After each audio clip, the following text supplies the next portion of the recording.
Los Angeles Clippers star point guard Chris Paul could decide to opt out of his contract and hit free agency in the 2017 offseason. If he does that, he'll have more than 24 suitors interested in him. Of course, Paul only has so many good years left and wants to win now. On the other hand, many of the best teams have a point guard anyway, so only so many of the teams make sense. I'm Justin Fraction, and today we dive into the 10 best destinations for Chris Paul.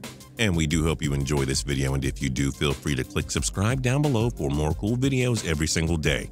Number 10. Toronto Raptors. This only applies if Kyle Lowry opts out of his deal and decides to leave Toronto. Then the Raptors have to move on to Plan B. Paul is obviously a little better than Lowry and would be an upgrade at point guard if anything. He and DeMar DeRozan would be one of the most dynamic duos in the NBA. Of course, Toronto will have to lose Lowry and pony up the max offer to Paul, who will have to accept it. It's unlikely Paul comes to Toronto, but it would still be a great fit if Lowry chose to leave the Great White North. Number 9. Detroit Pistons. Star center Andre Drummond can only take so much more as a one-man team in the Motor City, I think.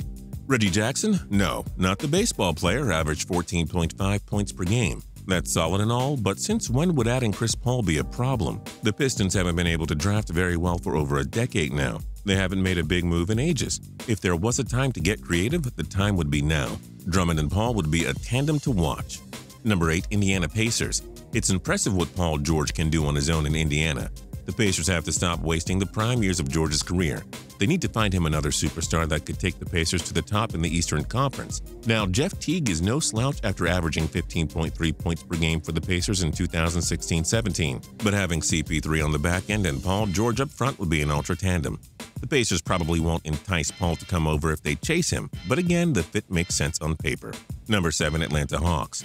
Will the Hawks rebuild? They could very well lose star Paul Millsap in free agency, meaning they'll either have to replace him with more star power or choose to tear it all down.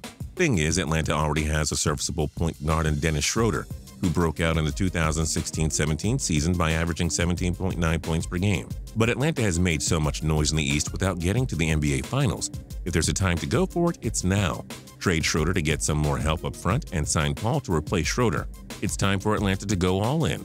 Paul is an upgrade over Schroeder, and they should keep Millsap. Atlanta just may challenge Cleveland in the East. Number 6. Chicago Bulls. So with the Bulls facing plenty of misery and locker room drama, franchise star Jimmy Butler single-handedly took them to the playoffs, while future Hall of Famer Dwayne Wade missed 22 games. Chicago also came so close to knocking off the top-seeded Boston Celtics in the first round of the 2017 playoffs. Just imagine what Butler and Wade could do with a flashy point guard. Assuming Wade stays, of course. Rondo only averaged 7.8 points per game in 2016-17. Not good enough. Chicago has to build around Butler, a world-class star. If he gets accompanied by Paul, then the Bulls are instantly a championship contender. Seriously, they just need that one last piece. Number 5. New York Knicks.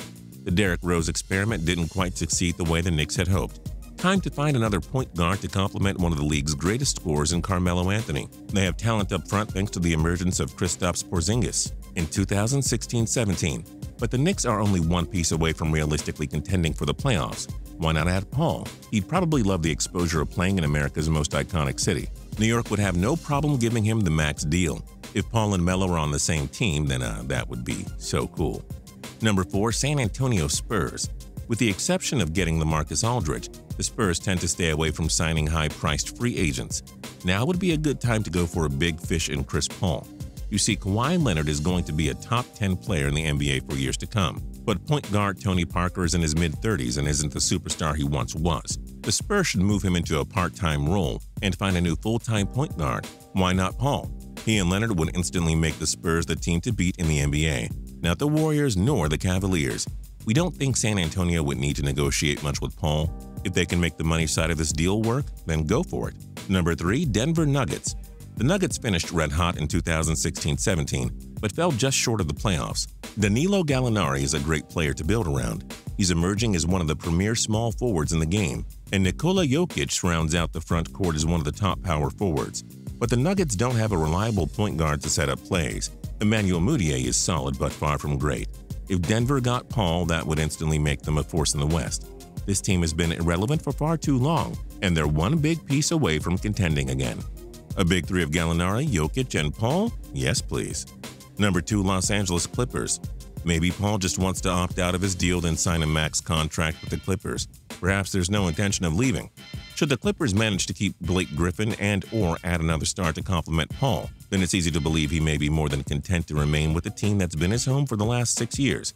So yeah, don't be surprised if Paul stays in LA.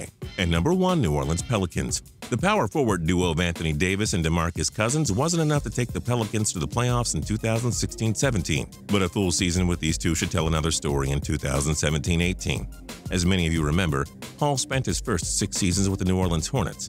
They have 2 megastars up front but need an upgrade in the backcourt. Why not Paul? He, Davis, and Cousins would form the best big 3 in the NBA. They would win titles, and we're sure Paul would love to come back to his old home. Make it happen, New Orleans. Where do you think Chris Paul will go in the offseason? Join us in the comments section below. If you liked this video and learned a thing or two, clicking the like button helps out a ton and we appreciate it. If this is your first time coming around to Total Pro Sports Zone, subscribing is a great idea because we put out videos like this every single day. But as always, thanks for watching, and we'll see you guys next time.